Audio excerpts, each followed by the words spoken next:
Huwag nating pag-usapan ang takot bilang simpleng emosyon. Pag-usapan natin ito bilang isang pambansang obsesyon. Sa isang bansang kilala sa matinding init ng araw at walang katapusang pagiging mapagpatuloy, may isang kakaibang pag-ibig na bumabalot sa ating kolektibong kamalayan, ang pagkahumaling sa nakakakilabot. Bakit tayo, bilang mga Pilipino, ay patuloy na naghahanap ng pangininig, ng kaba, ng mga kwento ng multo sa dilim? Hindi ito simpleng libangan. Ito ay isang matinding koneksyon sa ating kasaysayan, sa ating mga alamat at sa mga trauma na humubog sa ating pagkatao. Ang mga nilalang tulad ng aswang at manananggal ay hindi lamang mga katang-isip. Sila ay mga salamin ng ating pinagsasaluhang pagkabalisa at mga aral na ibinasa sa atin ng ating mga ninuno. Handa ka bang tuklasin kung paano ginagamit ng ating kaluluwa ang takot upang maunawaan ang mundo at kung bakit ang bawat sigaw ay nagpapatibay sa ating pagkakaisa? Huwag nating pag-usapan ang takot bilang simpleng emosyon. Pag-usapan natin ito bilang isang pambansang obsesyon. Sa isang bansang kilala sa matinding init ng araw at walang katapusang pagiging mapagpatuloy, may isang kakaibang pag-ibig na bumabalot sa ating kolektibong kamalayan, ang pagkahumaling sa nakakakilabot. Bakit tayo, bilang mga Pilipino, ay patuloy na naghahanap ng panginginig, ng kaba, ng mga kwento ng multo sa dilim? Hindi ito simpleng libangan. Ito ay isang matinding koneksyon sa ating kasaysayan, sa ating mga alamat, at sa mga trauma na humubog sa ating pagkatao. Ang mga nilalang tulad ng aswang at manananggal ay hindi lamang mga katahang isip. Sila ay mga salamin ng ating pinagsasaluhang pagkabalisa at mga aral na ipinasa sa atin ng ating mga ninuno. Handa ka bang tuklasin kung paano ginagamit ng ating kaluluwa ang takot upang maunawaan ang mundo at kung bakit ang bawat sigaw ay nagpapatibay sa ating pagkakaisa? Ito ang psikolohiya sa likod ng ating pambansang pag-ibig sa katatakutan. Kalimutan natin ang takot bilang isang mabilis na pagtibok ng puso. Tingnan natin ito bilang isang arkitektura, isang pundasyon na matagal nang itinayo sa pambansang kamalayan. Ang tanong ay hindi kung bakit tayo natatakot, kundi kung bakit natin minamahal ang takot na ito.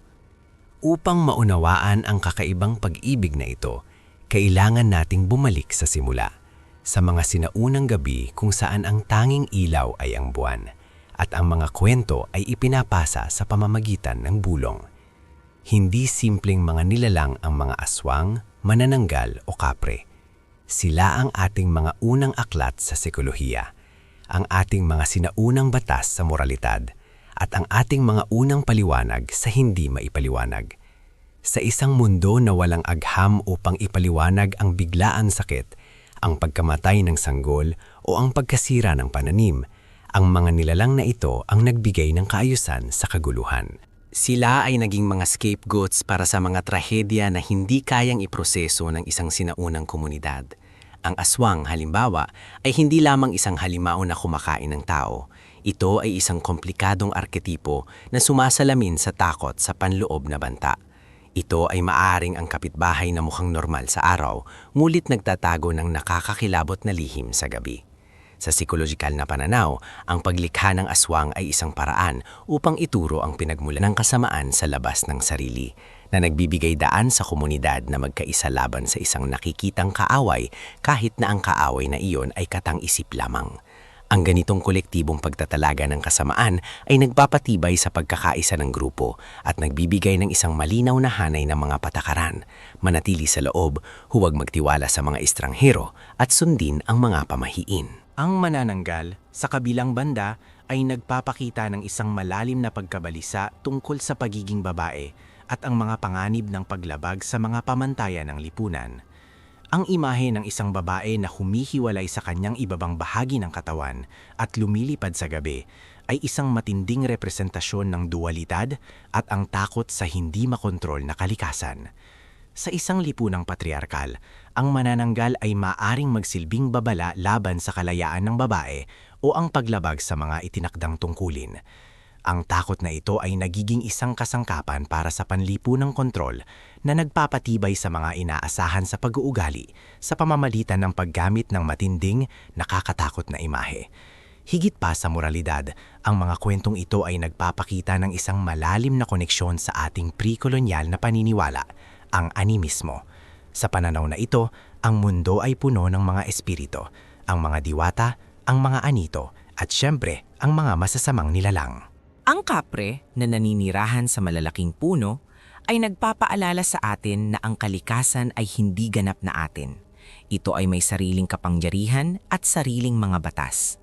Ang paggalang sa mga nilalang na ito ay hindi lamang tungkol sa takot, kundi tungkol sa pagkilala sa isang mas malaking kosmikong kaayusan.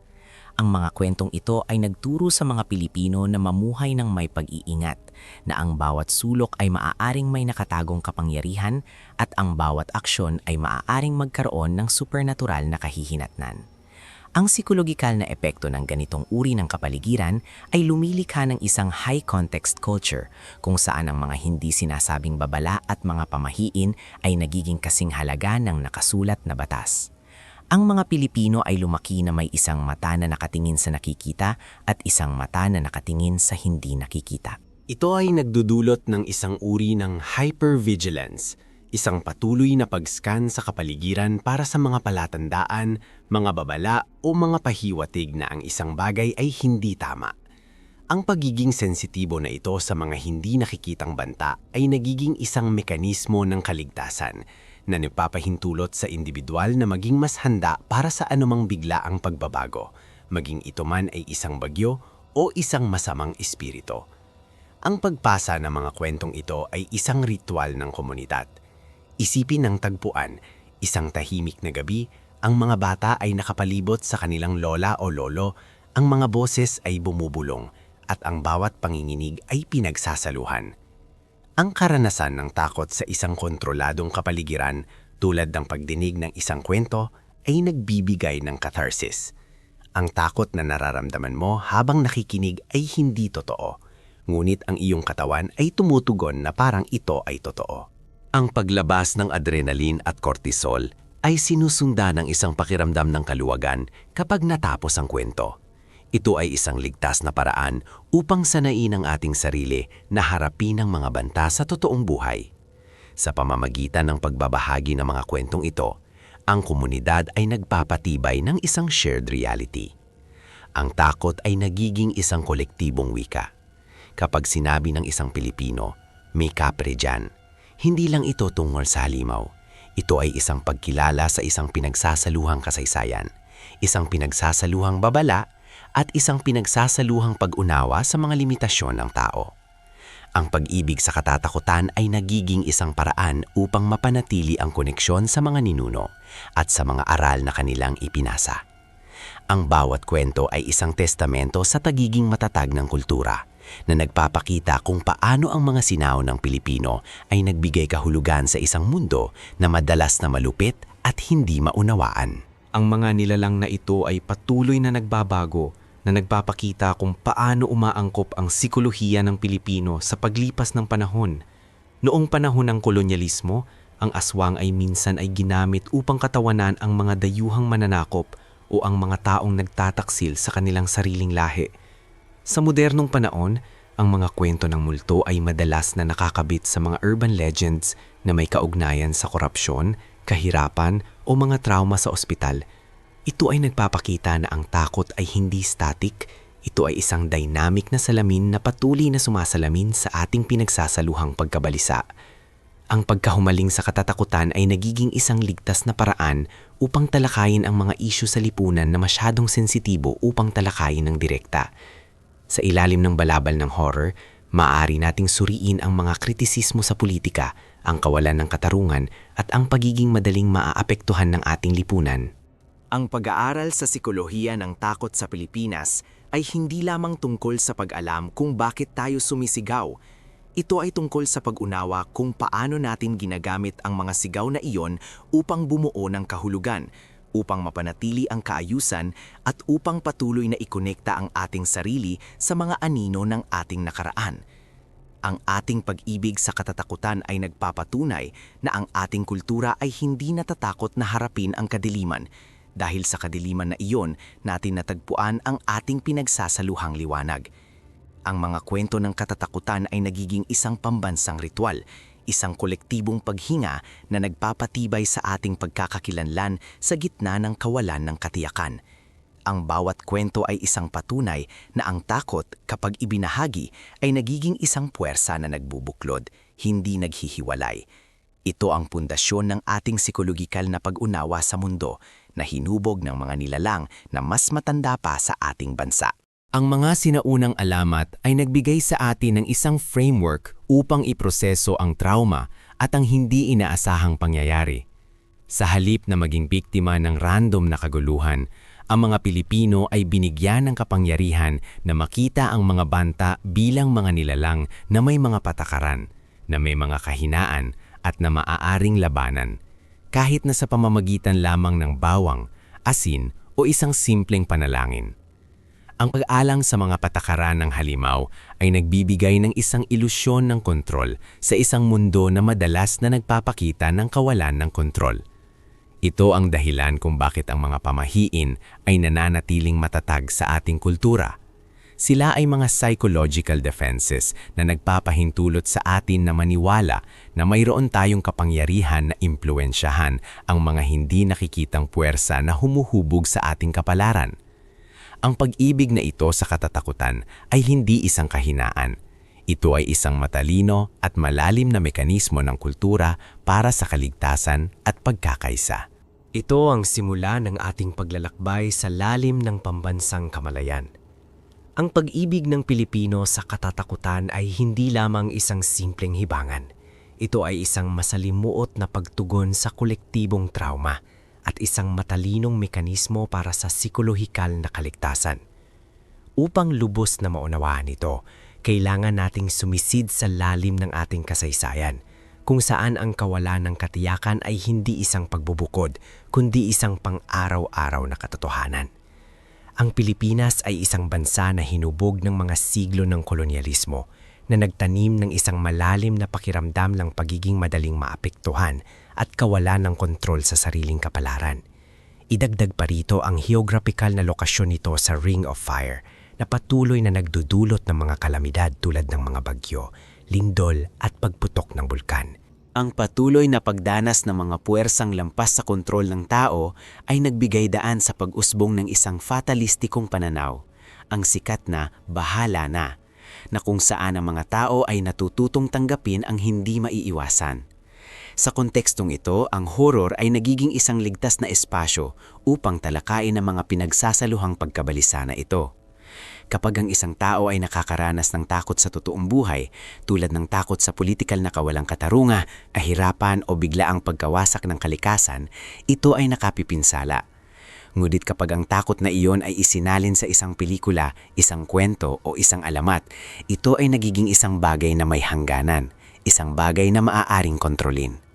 Ang mga nilalang tulad ng tiyanak o ang mga multo sa mga lumang ospital ay nagbibigay ng muka sa mga hindi nakikitang banta na ito. Ang mga ito ay nagiging mga proxy para sa ating kolektibong paghihirap.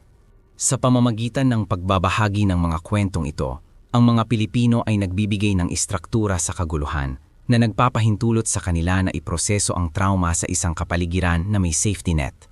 Ang pag-alam sa mga patakaran ng halimaw, kahit nakatang-isip, ay nagbibigay ng isang ilusyon ng kapangyarihan laban sa mga puwersa na sa totoong buhay ay walang muka at walang awa. Ito ang punto kung saan pumapasok ang psikolohikal na benepisyo ng catharsis. Ang catharsis sa konteksto ng horror ay ang proseso ng pagpapalabas ng matinding emosyon, lalo na ang takot at awa sa isang kontroladong paraan. Kapag nanonood tayo ng isang nakakatakot na eksena, ang ating katawan ay naglalabas ng adrenaline, ang fight or flight hormone. Ang puso ay bumibilis, ang paghinga ay lumalalim, at ang atensyon ay tumataas. Sa isang sitwasyon sa totoong buhay, ang adrenaline na ito ay ginagamit upang tumakas o lumaban. Ngunit sa isang sinihan o sa isang tahimik na gabi habang nagbabasa, ang enerhiya na ito ay walang mapuntahan kundi ang paglabas sa pamamagitan ng sigaw, pag-iyak o pangininig. Ang pagpapalabas na ito ay nagbibigay ng isang matinding rush na sinusundan ng isang pakiramdam ng kaluwagan at pagpapahinga. Ang adrenaline rush na ito ay nagiging nakakaadig. Pagkatapos ng matinding takot, ang utak ay naglalabas ng dopamine at endorphins, ang mga kemikal na nagdulot ng kasiyahan at kaginhawaan. Ito ay nagpapaliwanag kung bakit ang mga tao ay kusang naghahanap ng mga nakakatakot na karanasan. Ito ay isang uri ng emotional cleansing o stress inoculation. Sa pamamagitan ng pagdanas ng matinding stress sa isang ligtas na paraan, ang individual ay nagiging mas handa at mas matatag sa pagharap sa mga mas mababang antas ng stress sa pang-araw-araw na buhay. Ang horror ay nagiging isang mental gym kung saan sinasanay natin ang ating kakayan na harain ng kapuingman ng hindi natitinag. Higit pa sa individual na benepisyo, ang pagkahumaling sa katatakutan ay isang malakas na puwersa na nagbubuklod sa komunidad. Sa kulturang Pilipino, ang pakikisama at ang kolektibong karanasan ay napakahalaga. Ang pagbabahagi ng mga kwento ng katatakutan ay bihirang isang solong aktibidad. Ito ay isang ritual na ginagawa sa mga sleepovers, sa paligid ng campfire o sa mga family gatherings. Ang bawat sigaw, bawat tawa ng nerbiyos at bawat panginginig ay isang pinagsasaluhang karanasan na nagpapatibay sa ugnayan ng mga tao. Kapag ang isang grupo ay sabay-sabay na nakakaranas ng matinding emosyon, ito ay nagpapataas ng social cohesion. Ang takot ay nagiging isang wika na nagpapakita ng pagiging tao at pagiging madaling maapektuhan na nagpapahintulot sa mga tao na maging mas bukas at mas mapagkakatiwalaan sa isa't isa. Ang mga kwento ng katatakutan ay nagbibigay din ng isang natatanging plataforma para sa pagtatalakay sa mga isyu sa lipunan na kadalasang mahirap talakayin ng direkta. Halimbawa, ang mga modernong urban legends ay madalas na nakatuon sa korupsyon at kawalan ng katarungan. Ang mga multo na nagmumulto sa mga gusali ng gobyerno o ang mga nilalang na nagpaparusa sa mga tiwali ay nagiging mga alegorya para sa mga sistemikong problema. Sa halip na direktang batikusin ng isang politiko, ang mga Pilipino ay gumagamit ng horror upang ipahayag ang kanilang sama ng loob at galit. Ang horror ay nagbibigay ng isang mask na nagpapahintulot sa kritisismo na lumabas ng walang panganib ng direktang pagharap. Ito ay isang matalino at mapanlikhang paraan ng social commentary na nakaugat sa ating kultura. Ang patuloy na evolusyon ng mga nilalang ito ay nagpapakita kung paano ang sikolohiya ng Pilipino ay patuloy na umaangkok. Kung dati, ang aswang ay nasa liblib na probinsya, ngayon, ang mga kwento lang katatakutan ay lumipat sa mga call centers at mga kondominium sa Maynila. Ang mga multo ay hindi na lamang nagmumula sa kagubatan. Sila ay nagmumula sa stress ng modernong buhay, sa kawalan ng tulog at sa alienation na dulot ng mabilis na urbanisasyon. Ang mga bagong nilalang na ito ay sumasalamin sa mga bagong uri ng pagkakabalisa. Ang takot na mawalan ng trabaho, ang takot sa isolation sa gitna ng maraming tao, at ang takot sa pagiging biktima ng krimen sa isang masikip na lungsod. Sa huli, ang pag-ibig ng Pilipino sa katatakutan ay isang pagpapatunay ng ating pambansang katatagan. Sa halip na tumakas mula sa kadiliman, niyakap natin ito, ginawa itong sining at ginamit ito bilang isang kasangkapan para sa pag-unawa at pagkakaisa. Ang horror ay nagbibigay sa atin ng isang balangkas upang harapin ang ating mga pinakamalalim na takot, mula sa mga sinaunang nilalang hanggang sa mga modernong problema. At sa proseso, natututo tayong tumawa, sumigaw at higit sa lahat, makipag-ugnayan sa isa't isa. Ang bawat kwento ng multo ay isang paalala na hindi tayo nag-iisa sa ating mga pagkabalisa at na ang pagbabahagi ng takot ay ang unang hakbang tungo sa paghahanap ng kolektibong liwanag. Ang sikolohiya ng takot sa Pilipinas ay nagpapakita na ang ating kultura ay may pambihirang kakayahan na gawing lakas ang kahinaan at gawing ritual ang trauma na nagpapatibay sa ating pagkakakilanlan sa gitna ng walang hanggang kawalan ng katiyakan. Ito ay isang patunay na ang takot ay hindi lamang naghihiwalay, ito ay nagbubuklod. At sa pagbuklod na iyon, natatagpuan natin ang esensya ng pagiging Pilipino. Ang ating pagtanggap sa nakakakilabot ay nagpapakita ng isang malalim na pag-unawa na ang buhay ay may kasamang kadiliman. At sa pamamagitan ng pagharap dito ng sama-sama, tayo ay nagiging mas matatag at mas tao. Ang horror ay ang ating pambansang therapy session na isinasagawa sa dilim ngunit nagdudulot ng liwanag sa ating pinagsasaluhang kaluluwa.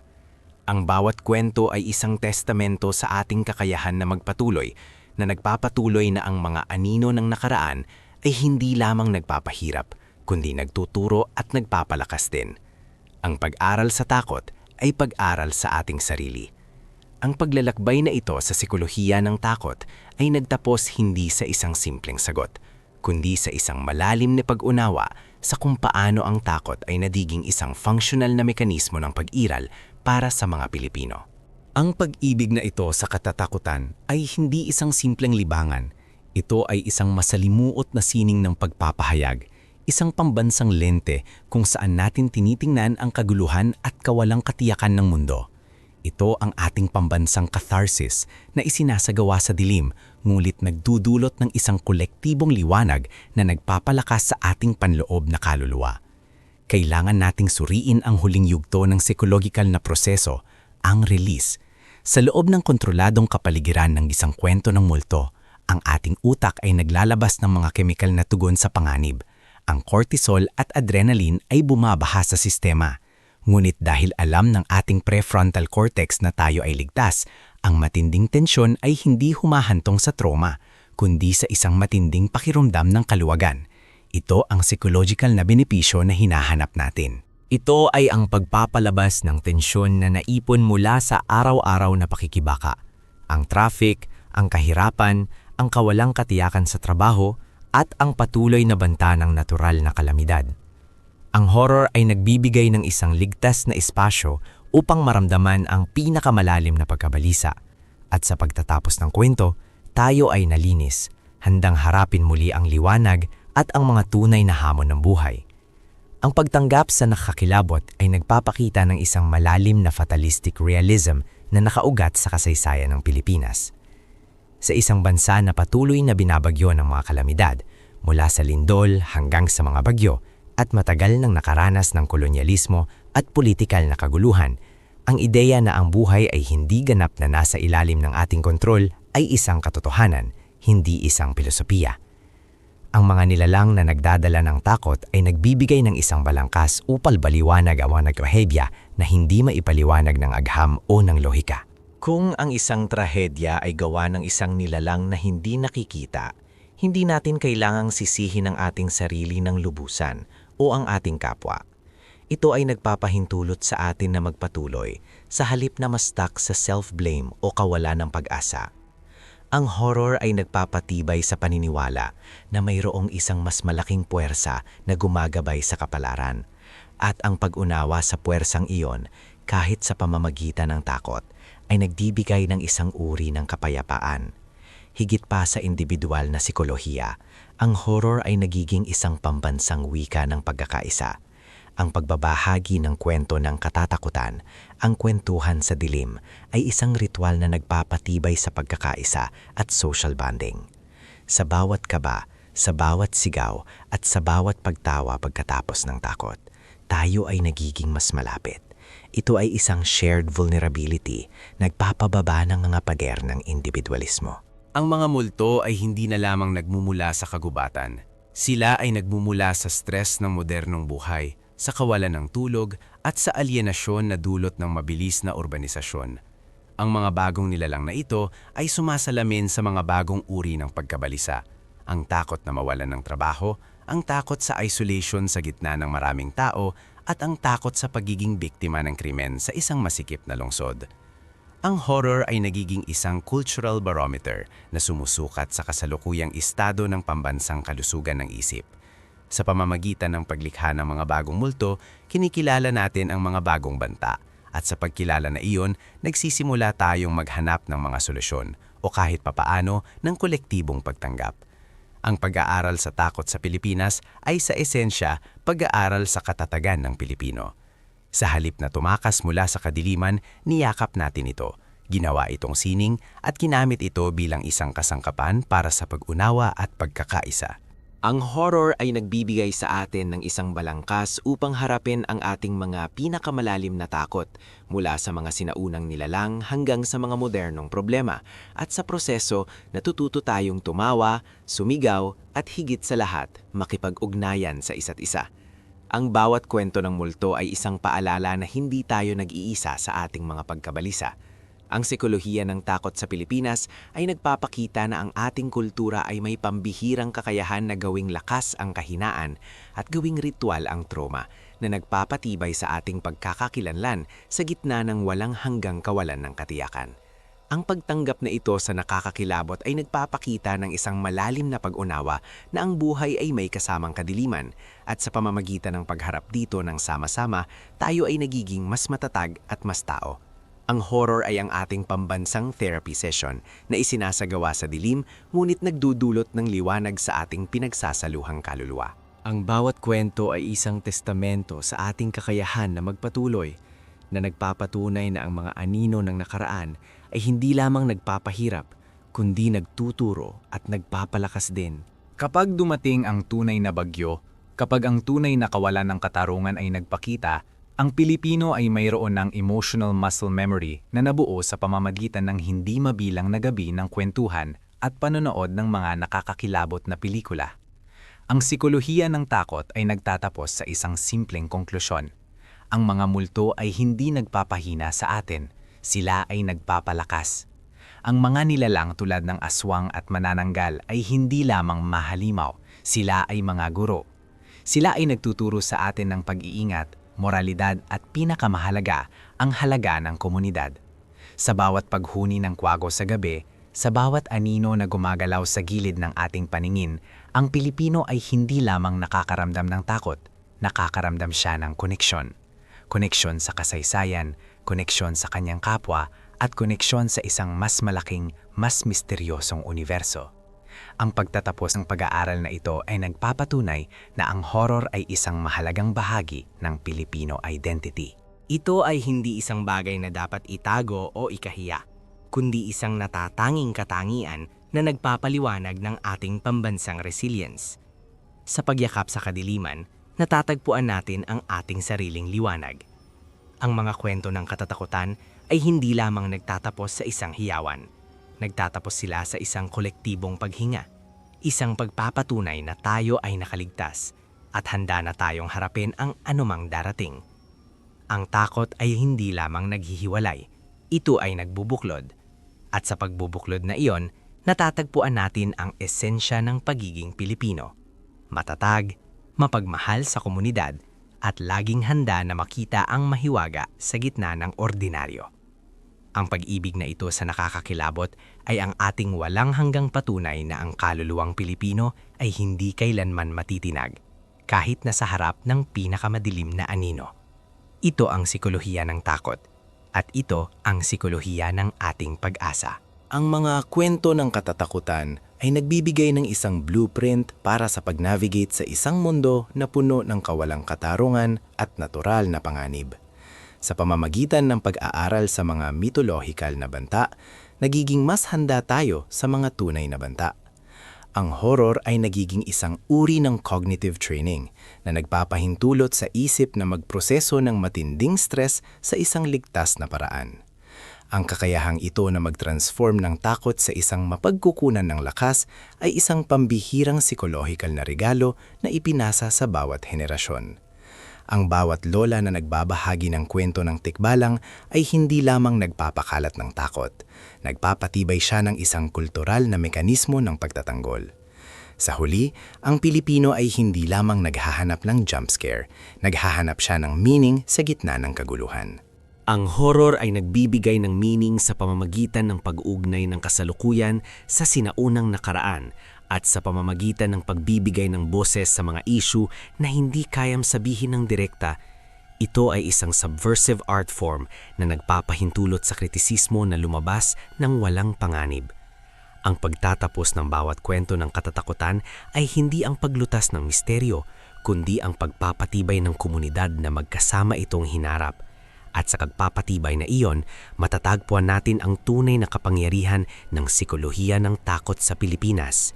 Ito ay isang siklo ng takot, catharsis at resilience na walang katapusan at ito ang nagpapanatili sa ating pagkakakilanlan. Ang pag-ibig sa kadiliman ay ang ating natatanging paraan ng pagpili ng liwanag. like at mag-subscribe at patuloy nating unawanin ang kaluluwang Pilipino.